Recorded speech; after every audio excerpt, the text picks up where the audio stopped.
Ever find yourself drawn to certain brands? Like you just get them. Yeah, it's like they speak your language, right? Totally. Today, we're diving into what makes those brands tick. You know, those ones that stick with you. We're talking brand storytelling with this awesome article by Emma Bolin. She breaks down what makes a brand story really sing, and she uses some really cool examples. Yeah, like I never thought a lamp or a search bar could make me feel things, but here we are. Right. It's amazing how a good story can make you connect with, well, pretty much anything. It's not just about the product, it's the feeling you get. Right? Exactly. It's about connecting on a deeper level, like you said. You know those ads that just throw features at you? They don't really stick. But a good story, those stay with you. Emma breaks down some key things that make a brand story really great. Like authenticity. That's a big one, right? Yeah. The story has to be real, has to match what the company's actually about. People can tell when you're faking it. Totally. And that's where some brands miss the mark. They try to put themselves on a pedestal. When it should be about the customer. Yeah, exactly. You, the consumer, you're the hero. It's not, look how great we are. It's more like, look how great you can be. Yes. Okay, so let's get into some of these examples because Emma brought some really good ones. Go. First up, Google's Parisian Love.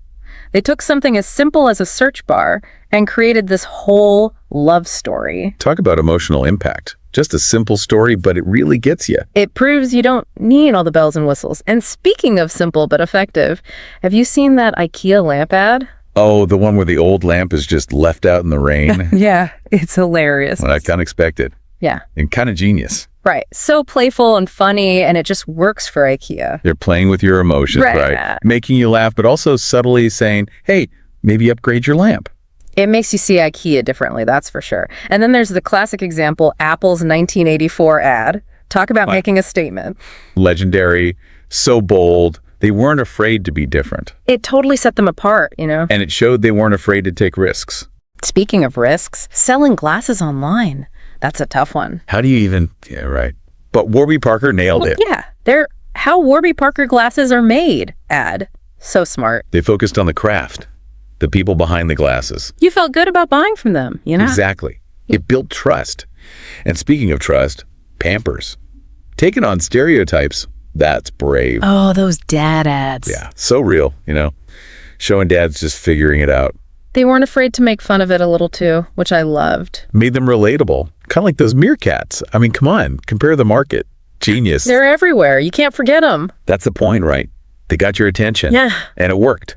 Humor can be so powerful when it's done right, but brands change too, right? Just like people. Oh, for sure.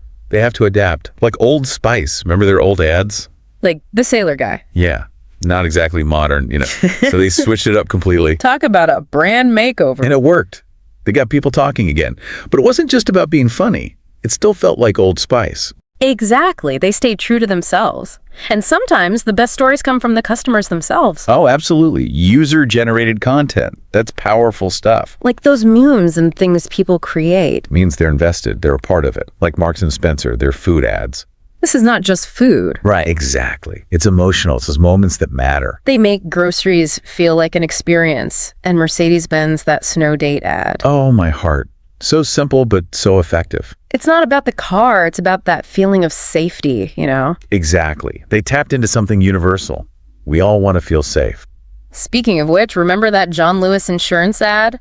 The little girl dancing? With the dog. So cute. It made insurance feel heartwarming. They made you think about protecting what you love.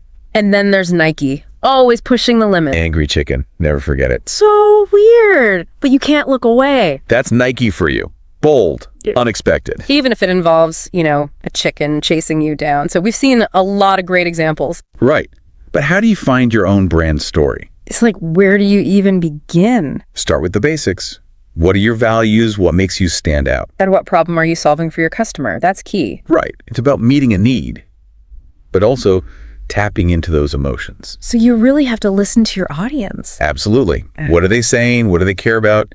It's all there. You got to find that connection point, that shared experience. And don't be afraid to get creative. I mean, think about Nike's "Just Do It." Such a powerful slogan. He was inspired by a convicted murderer's last words. Wild, right? You're kidding. See, you never know where inspiration will strike. Exactly. Keep your eyes open. But okay, you've got your story. Now what? How do you actually tell it? Make it sing, you know? Like any good story, you need the elements. A hero, a conflict. And a resolution. But it can't be boring, obviously. No way. Think about the stories you remember.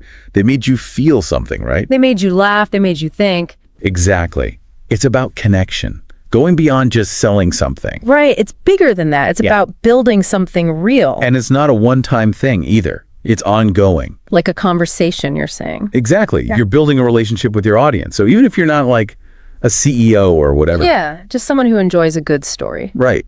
This stuff matters because stories are everywhere. They influence us all the time. They shape how we see the world, the brands we choose. Knowing how it works, it makes you a smarter consumer. You start to see those messages, and you connect with brands differently. You might even tell your own story better because of it. Who knows? I love that. So we've covered a lot about brand storytelling. What's the one big takeaway you want to leave us with? At the end of the day, it's about human connection. Finding those shared emotions, that's what makes a brand story truly great. Well said. So next time you see an ad or check out a brand online. Think about the story they're telling. Exactly. Thanks for diving deep with us. Until next time. See ya.